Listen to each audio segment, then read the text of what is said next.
오늘 시작해 보도록 하겠습니다. 예, 오늘 그 두 분 강연을 제가 개인적으로 종필 선생님은 유튜브로 계속 보면서 왔었고요.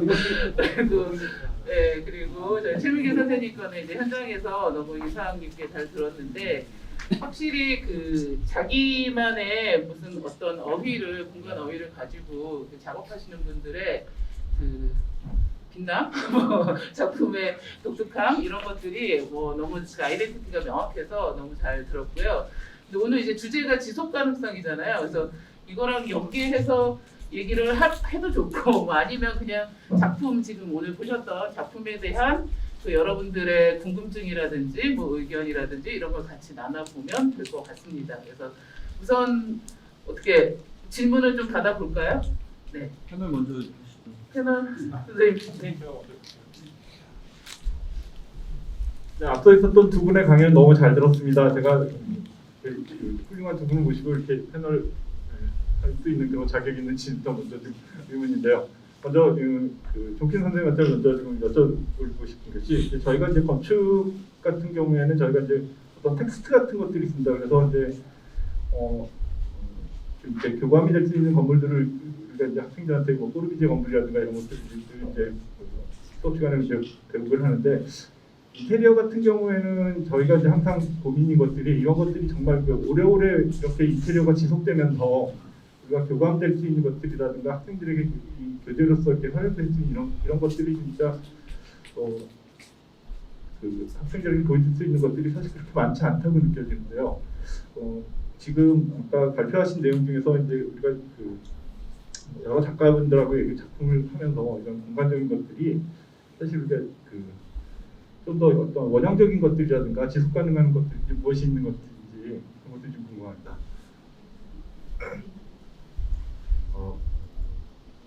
강연보다 더 힘든 질문. 저 사실은 저도 이제 이번 연도부터 공인대 졸업반 친구들을 가리키면서 느꼈던 거가, 사실 개인의 특성을 좀 살려야 될 수 있지. 다시 하겠습니다.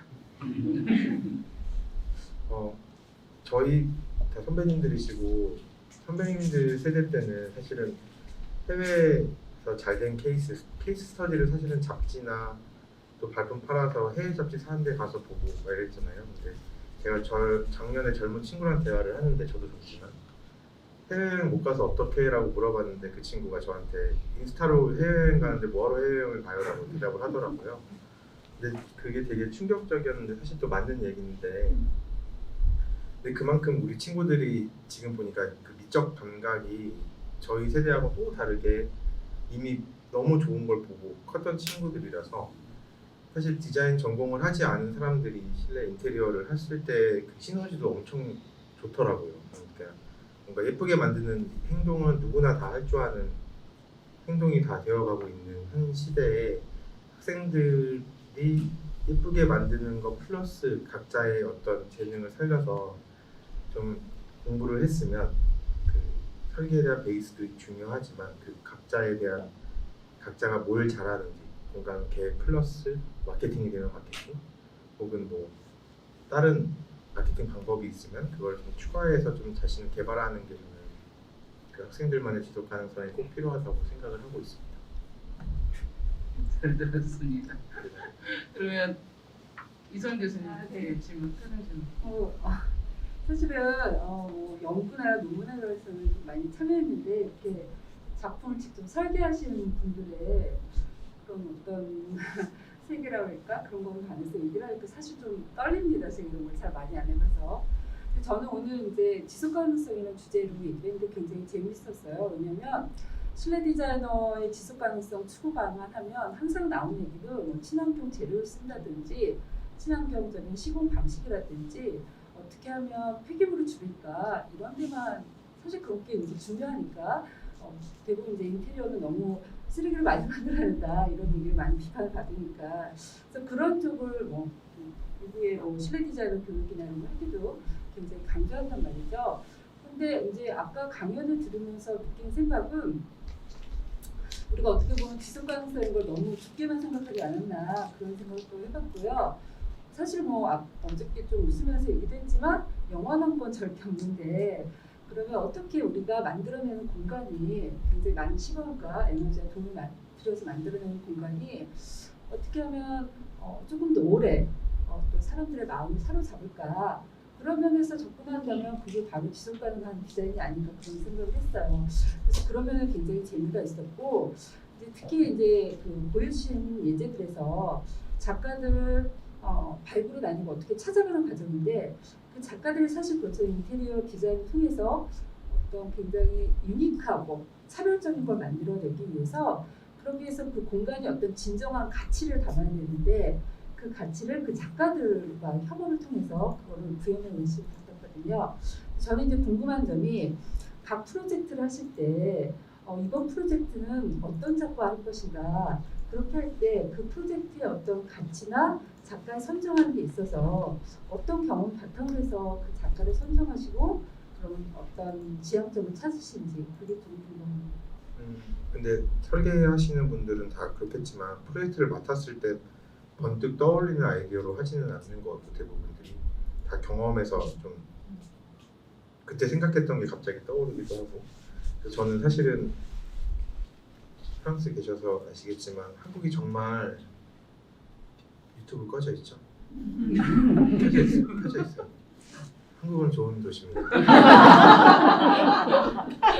정말 잠깐 끄셨습니다. 네, 문화생활을 많이 할 수 있는 요즘은 좀 많이 좋아졌던 것 같아요. 근데 저도 정작 주말에 잠깐 쉴 때 할 수 있는 게 맛집 탐방밖에 없거든요.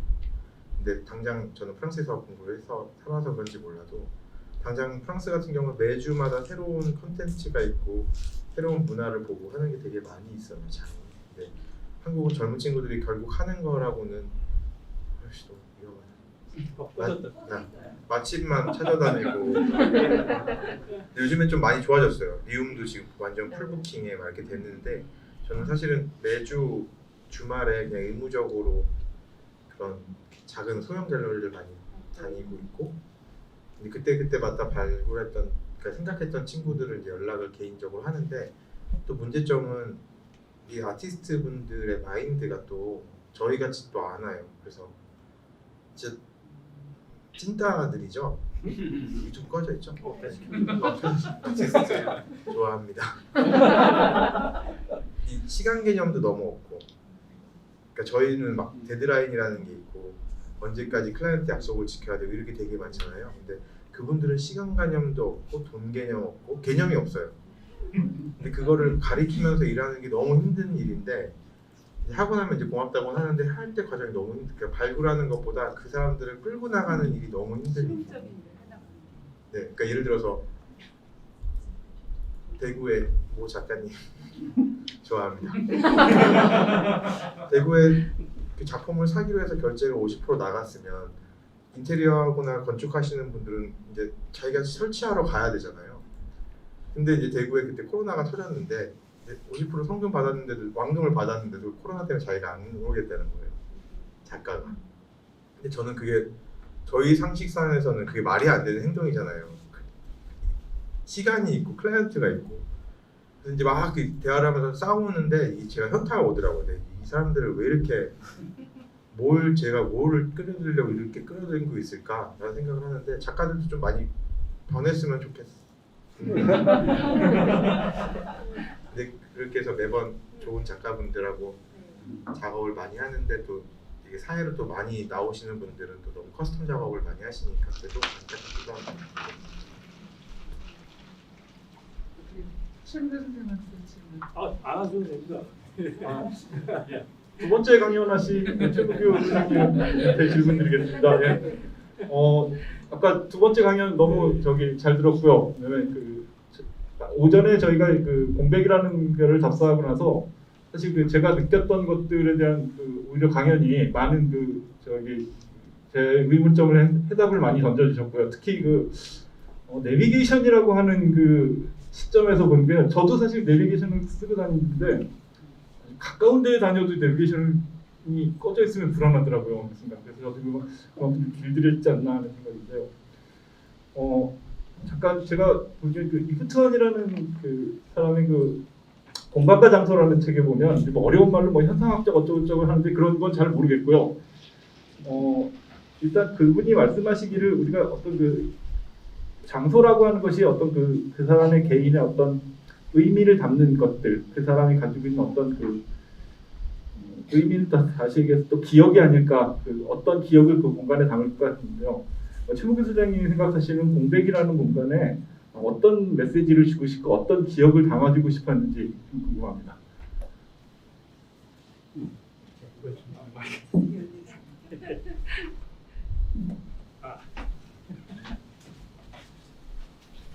네, 감사합니다. 김 대표님 무슨 마음인지 제가 알 것 같습니다.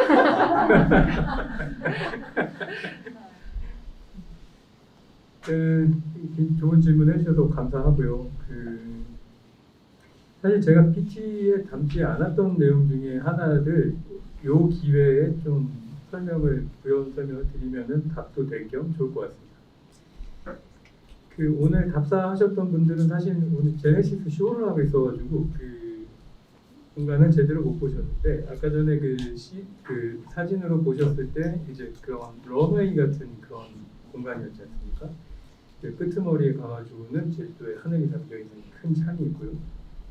저는 그 공간을 예로 들어서 한번 답변을 드려볼까 합니다. 그 공간은 저는 설계했었던 생각이 상호 보여짐의 공간이라고 생각을 했어요.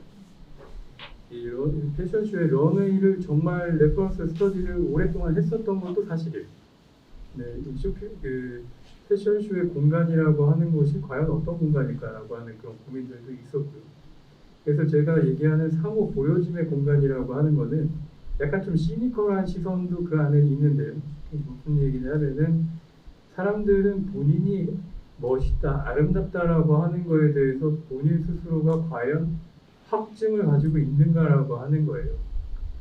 오히려 TV 안에 있는 누군가를 보면서 그 TV 안에 누군가의 자리에 나를 경치시키는 순간에 나도 저렇게 멋있을 수 있겠구나 라고 하는 그런 감정도 있지 않습니까?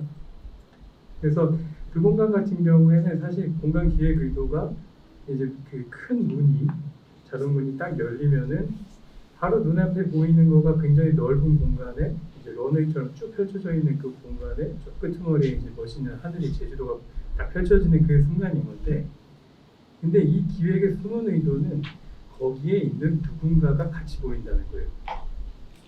그래서 제가 작품 사진을 찍었을 때도 사진 작가분은 사실은 되게 싫어하셨어요. 저 사람 좀 빼면 안 되냐. 그리고 그 전문 모델분이 아니셔가지고 약간 좀 비율이 짧습니다.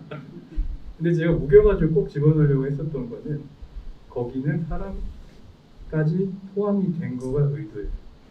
그래서 그 사람의 뒷모습을 봤을 때 이 공간에 내가 저기에 저장돼 있으면은 저렇게 멋있어 보이겠구나 라고 하는 것까지 미리 선점해서 기획을 했었던 거는 사실입니다.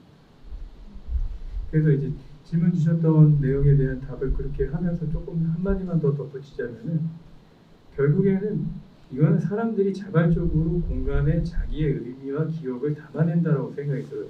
물론 그럴 만한 공간이어야 되겠죠. 근데 그만큼 멋있고 쿨하고 그런 공간들을 우리가 만들어낼 수 있느냐, 그래서 그들을 설득해낼 수 있느냐라고 하는 거가 저는 지금 제가 처한 상황에서의 게임의 룰이라고 생각하고 있습니다.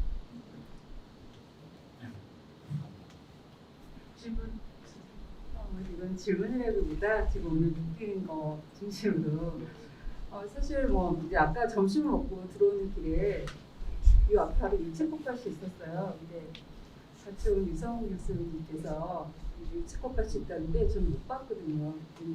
우스갯소리로 늘 듣고 다녀라 이런 말씀하셨어요. 근데 우리가 사실 일상에서 매일 보는 자연환경하고 아름다운 것들로 꽉 차 있잖아요. 근데 너무나 일상에 그런 것도 있기 때문에 그런 주의를 두지 못한다는 거죠. 유지시절 위에 그 도심에서는 있는 뮤지엄도 사실은 우리가 매일 보는 하늘과 그다음에 바람과 물을 느끼기 위해서 만든 외국으로 아무것도 없는 뮤지엄인데요. 우리 이제 최 소장님이 처음에 사이트에 가셔서 이제 제주를 왜 오느냐라고 얘기하셨고 제주는 바로 이제 제주다운 풍경을 보여주기 위함이다라는 얘기를 하셨는데 우리가 만든 이 건축물이 그럼 그걸 담아야 되는데 그 말이 전 너무 이제 인상 깊었죠. 제주에 어디 가나 제주가 있는데 어떻게 사람들한테 제주에 왔다는 걸 더 이렇게 새롭게 느끼게 할 것인가 그게 굉장히 저는 포인트였던 것 같아요. 그래서 이제 아까 리모델링이란 무엇인가 얘기도 하셨지만 결국 그걸 통해서 이렇게 우리가 맨날 보는 바다 이렇게 해안도로 쭉 보긴 하지만 그 바다가 더 이렇게 감격스럽게 보인다든지 어떤 풍경이나 바람이 부는 때에 따라서 저에게 새롭게 다가오는 것 같아요. 그래서 그러면은 이제 처음에 그 오프닝 멘트를 하실 때 거기서 바로 멋있다. 그렇게 해서 물론 이제 공간 자체가 저희가 직업적으로 했기 때도 그런 면이 있는 것 같습니다. 근데 이제 저는 이제 중간에 설명도 그렇고 프레젠테이션을 할 때도 느꼈는데 처음에 사이트에 가셔서 뭔가 이렇게 뭐라고 해야 될까요? 기획을 하시는 그런 어떤 창조해내는 것에 대한 이렇게 심상을 떠올리실 텐데 쭉 설명하는 과정을 들어보면 현장에 가서 이제 새로운 상황들 예기치 못했던 상황들 있잖아요. 그거를 이제 맞닥뜨렸을 때 거기서 이렇게 조율을 굉장히 정교하게 하신 것 같아요. 아까 그 반사도 그렇고 기존에 있던 벽을 해체하는 과정도 그렇고 천장면도 그렇고 또 이제 해변가에 있는 암석을 발견해내는 과정도 그런데 그런 과정, 그러니까 뜻하지 않았던 사이트 문제점들을 맞닥뜨렸을 때 그걸 어떤 식으로 잘 해결하시고 또 그걸 또 좋은 결과로 이끄셨는지 그게 궁금합니다. 네. 예, 제가 이 질문을 좋아합니다. 이 좋아요 하나 좀 왜냐면은 저희 사무소에 대해서 그래도 좀 소개할 수 있는 계기를 마련해 주시는 질문이어서 제가 정말 감사하고요. 저희 사무소의 철학까지는 아니지만 그 생각을 한 문장으로 표현하면은 만들 수 없다면 그릴 수 없다. 이게 저희 사무소의 그런 모토입니다. 이 만들 수 없다면 그릴 수 없다. 제가 아까 전에 한 10분 정도 세이브했으니까 조금 이게 자랑 좀 하려고요. 만들 수 없다면 그릴 수 없다라고 하는 그 표현은 엄청 심오한 그런 얘기는 아닙니다. 그 이야기는 제가 프랑스에서 공부하고 실무 조금 하다가 한국 들어와서 몇 군데 취업을 하려고 하다가 제대로 안 돼서 취업을 포기한 취포자로 이럴 바에는 내가 개업을 하고 말리라 하고 제가 개업을 했고 저는 그때는 정말 만만한 줄 알았어요. 그랬는데 이 막상 시작을 해보니까 도면을 그릴 줄 알아야죠. 도면을 그릴 줄 몰랐습니다. 그래서 이걸 어디 학원 가서 배워야 되나 아니면 어디 사무실에 이제 견습으로라도 들어가야 되나 라고 하고 그런 절박함이 있었는데 제가 선택한 그 방법은 시고라는 거였어요. 결국에는 그림을 그리는 건 지으려고 그리는 거니까 그러면 시공을 경험을 해보면은 내가 뭘 그려야 되는지 어떻게 그려야 되는지 알겠구나 라고 하는 그런 생각을 들고 이 얕은 생각이 저한테 개업 초기에 억대의 손실을 저한테 가져다 줬습니다. 제가 몇 년 전에 청산했습니다. 손익분기점을 저희가 돌파하면서 그 와중에 이제 종합건설도 동업으로 같이 창업하기도 했고요. 나름 좋은 실적들도 만들어냈고 들어보신 적 있으실지 모르겠지만 종합건설 콘크리트 공작소가 그 회사입니다. 지금도 여전히 잘 하고 있고요. 그걸 하면서 제가 느꼈었던 게 이게 도면이 현장에서 쓸모가 없는 거라고 하면 이게 도면일 수 있겠는가라고 하는 그런 반성이 있었고 그리고 결국에는 내가 이걸 그리는 거가 결국 내가 사고하는 방식이기 때문에 이 현장하고 가까이 있어야만 뭔가 이 디자인도 완결성이 있을 수 있겠다 이런 생각을 하게 된 겁니다. 예. 제주도 이 공백 프로젝트에서는 그런 생각이 조금 더 발전이 된 거가 저는 이렇게 표현을 합니다. 제주도에서는 제가 쓸 연장은 제가 만들어 쓴다고. 이게 물론 이제 공백 프로젝트 1차 공사 때는 저희가 1차, 2차 공사로 나눠서 얘기하는데요. 1차 공사 때는 실력 있는 서울 업체가 내려와서 당연히 했죠. 디테일들도 어려운 디테일들이 많았고, 그래서 어떤 면에서는 저는 좀 편하게도 한 면도 있는데, 근데 이게 2차 공사로 가고 이제 공사 뒤에 이제 전체 사업비에 대한 압박이 있고 이런 상황들이 벌어지면서 이 현지 업체들을 쓰기 시작했고, 그 현지 업체를 제가 쓰는 연장으로 만들어 쓴 겁니다. 이거가 굉장히 어려운 작업이었어요. 오늘 만나보셨던 그 건설업체 사장님 같은 경우에 굉장히 쉽지 않은 분이셨는데 지금 이제 굉장히 합이 맞는 이제 그런 상황이 된 거죠. 근데 저는 지속 가능성에 대한 이야기하고 잠깐 붙여서 얘기하고 싶은 거는 제주도는 제가 겪어보니까 돌 빼고는 다 수입입니다. 심지어는 현무암도 한석은 베트남에서 수입을 해요. 이 상황입니다. 이러다 보니 여기에서 제주도 사람들의 의한 프로젝트, 제주도 사람들 손으로 만들어내는 프로젝트가 물론 정교하지 않을 수 있어요. 생각하는 그런 디테일이 구현이 되지 않을 수도 있는 게 아니라 안 돼요. 그런데 제주도 표현으로 툴하다라고 하는 표현이 있어요. 툴하다라고 하는 표현이 약간 다듬어지지 않고 약간 좀 담백하기도 하고 약간 어설프기도 한데 정감 있기도 하고 그런 표현입니다. 그런 툴함은 결국에는 그 만드는 사람한테 달려있다는 거죠.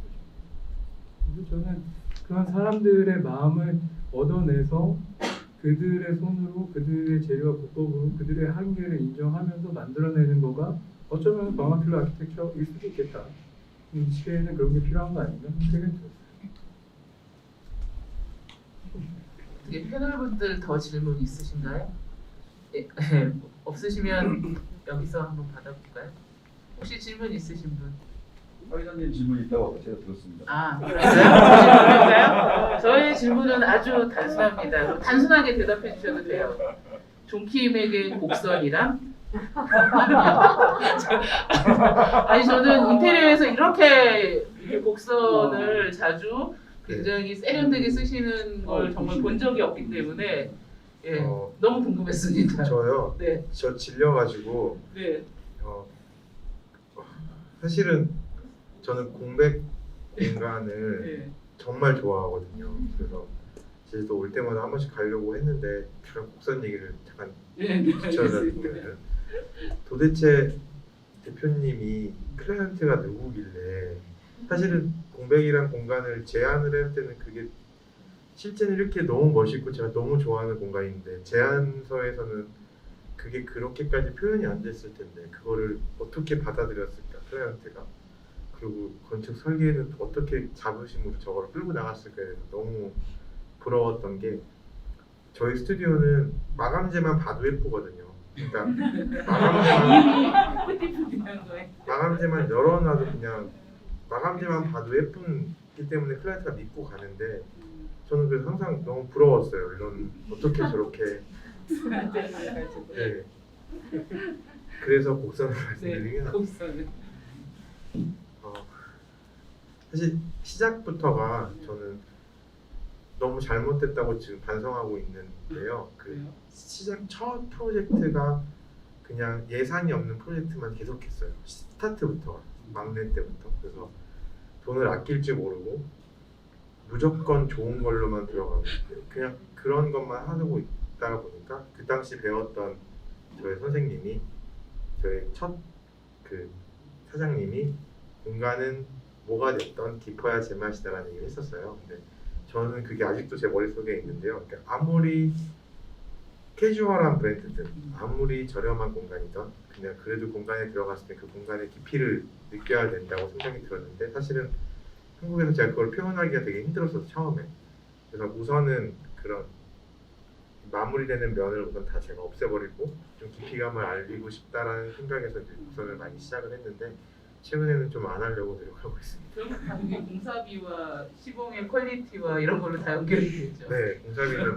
뭐 말도 못하고 시공은 네, 시공사랑 맨날 싸우고 저희는 시공을 안 하다 보니까 그래서 도대체 저는 갑자기 딴 질문 드려도 될까요? 네. 질문 많이 주세요. 그래서 도대체 어떻게 설득을 시켰고, 저는 그게 너무 궁금했어요. 이거를 처음에 소장님인지도 모르고 우연하게 그 공백에 갔는데, 아니 이걸 어떻게 끌고 나갔을까라는 생각이 되게 많이 들었는데, 이게 어떻게 노하우를 좀 알려주시나요? 영업 비밀인 거는 빼고. 저는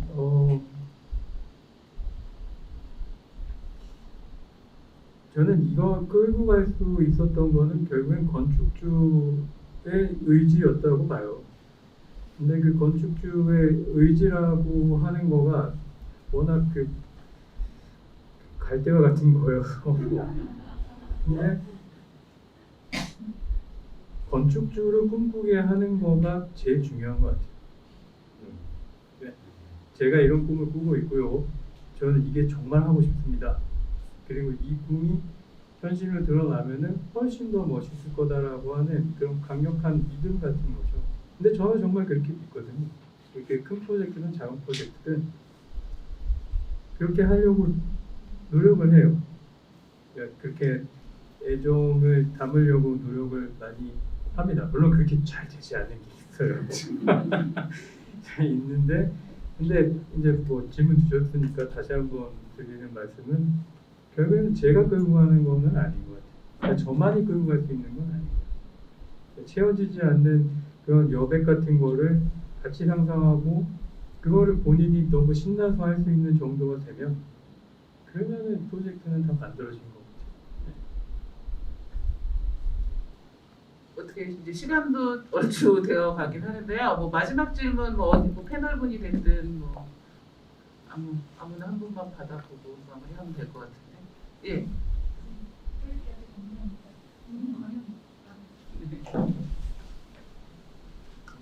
네, 두 분 강연 너무 감명 깊게 들었고요. 너무 좋은 작품도 많이 보게 되어서 정말 기뻤습니다. 김종환 대표님께 질문이 있는데요. 프레젠테이션 보드라든가 손으로 한 스케치나 컬러링한 것들을 너무 오랜만에 이렇게 파워포인트에서 봐서 굉장히 반가웠는데 사실 이렇게 손으로 하는 스케치나 컬러링을 할 수 있는 직원이 별로 없잖아요. 그래서 이런 것들을 어떻게 작업을 하고 계신지 이런 거죠. 제가 손으로 했던 이유는요. 사실은 저희 전 회사가 그 설계비를 되게 많이 받았었어요. 저희도 지금 많이 비싼 편에 있고 유튜브. 근데 저는 돈은 받은 만큼 일을 해야 된다라는 마인드가 있어서 대부분 클라이언트 얘기를 들어주는 아이트가 하나가 나가고 그게 아닙니다를 보여주는 게 두 개가 항상 나가는데요. 근데 제 나름대로는 제가 빨리 보여줄 수 있는 게 손이었었어요. 그 당시에. 그래서 손 스케치를 할 때는 모델링을 대략 올려놓고 트레이싱지를 대고 그림을 한번 그리고 다시 한번 트레이싱을 예쁘게 만들고 컬러링을 하는데요. 저는 그게 되게 빨라가지고 그렇게 스타트를 했는데 한국 친구들은 이미 학교에서 이미 렌더 친구들 정말 잘못된 게 저희 졸업반 애들도 렌더 업체에다 이미 학생들이 맡기고 있더라고요. 자기들끼리 도와주고 있고 저는 그 상황이 너무 아쉬운 게 본인마다 다 잘하는 툴이 있고 빨리 하는 툴이 있는데 네, 그래서 저희 친구들은 와서 이제 손 스케치 수업 같진 않지만 무조건 한 번씩 그리는 걸 하다가 보면은 지금은 전 직원이 거의 다 저보다 잘 하고 있고 근데 요즘엔 좀 손 스케치가 많이 없어졌어요. 그 이유가 손 스케치보다 또 프로그램이 다들 아시겠지만 곧 렌더 업체에 없어질 정도로 클릭 하나로 렌더가 10초 만에 나오는 프로그램이 나오면서 이제 굳이 이제 손 스케치가 많이 없어지고 있는데 그래도 스터디했던 거나 이런 거는 클라이언트한테 여러 가지를 보여주기 위해서 하고 있고 우리 팀원들도 계속 이 밑에 빨리 나와 있기는 해요. 근데 왜 이렇게 자꾸 손으로 하는 걸 유지를 하려고 하는지에 대해서 근데 프로그램이 못하는 한계점 때문에 디자이너가 머리가 붓는 게 저는 싫어서 손으로 하고 시공사와 싸우든지 못하는 수가 생기더라도 먼저 클라이언트한테 꿈꾸는 작업을 하는 게 맞다고 생각해요. 잘 들었습니다. 지금 이렇게 답변하시는 거 보면서 갑자기 궁금해졌는데 두 분한테 다 이거는 이제 교수의 마음으로 어떤 직원을 원하시나요? 어떤 학생상을 어떻게 준비된 친구들이 사무실에 뽑는 기준이 있으실 거 아니에요? 그래서 조금만 그것만 듣고 마무리하겠습니다. 제가 먼저 할까요? 저희는 얼마 전에 공채가 끝났습니다. 사무실 기준 어떤 사람을 뽑는지.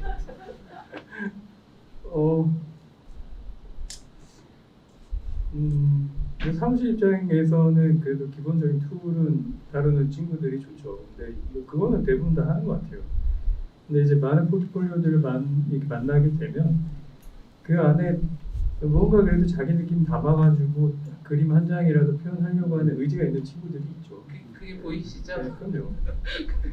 그게 아무리 어설퍼도 그런 면이 있죠. 뭐 감각이라고까지 저는 표현하고 싶진 않아요. 그런 어떤 의지 같은 거니까요. 나 이거는 꼭 보여주고 싶다라고 하는 그런 건 거잖아요. 나 이거 못 보여주면 내 잠이 안 와. 이런 거잖아요. 그런 학생이면 되죠. 잘 들었습니다. 정팀. 저희는 사실 포트폴리오 수업이 다 졸업반마다 있는 걸로 알고 있는데요. 포트폴리오 수업의 그 교수진들이 시각적이신가요? 저희는 아닌 것 같긴 한데 다른 학교는 사실 어떠신지 그 포트폴리오를 신입 뽑을 때는 미안한 얘기인데 이걸 하나하나 보지 않고 이렇게 페이지를 훅 넘겼을 때 잔상에 남는 거를 많이 보는데 이제 작업의 결과물이 엄청 중요한 건 아는데 그 포트폴리오를 전반적인 거를 다루는 그 레이아웃이 되게 중요한데 그게 조금 그렇고 또 조금 위험한 얘기인데 사실 얼마 전에 리움 오픈했잖아요. 거기 정보 감독이 이제 감독을 해서 이제 하게 됐는데 되게 많은 사람들이 정보 감독을 좋아하는 하고 하는데 또 정보 감독이야라는 말도 되게 많이 해요. 근데 제가 또 그 얘기를 들었을 때 그럼 넥스트가 누군데라고 했을 때 아무도 없습니다. 한국에는. 근데 너무 전문 교육만 강조됐던 시기에 저희들이 컸고 내 분야만 잘하면 된다라는 마인드로 다 컸기 때문에 좀 얇지만 좀 두루두루 아는 친구들이 되게 많이 부족한 게 현실이고 자기가 좋아하는 것만 팔려고 하는 친구들이 되게 많아졌어요. 근데 저는 그게 너무 아쉬워서 두루두루 오히려 네, 그러니까 조금 얇지만 어떻게 돌아가는지를 좀 다 아는 친구들이 있어야 넥스트를 펼쳐나갈 디렉터가 생기지 않을까 생각을 하고 있습니다. 이 진짜 직원 뽑는 기준에서도 사무실의 색깔이 딱 차이가 나는 것 같고 재밌네요. 예, 오늘 뭐 이 정도에서 마무리하면 되겠죠. 예, 오늘 너무 고생 많으셨고 덕분에 진짜 많은 배움과 느낌과 그런 것들을 가져가는 시간이었습니다. 감사합니다.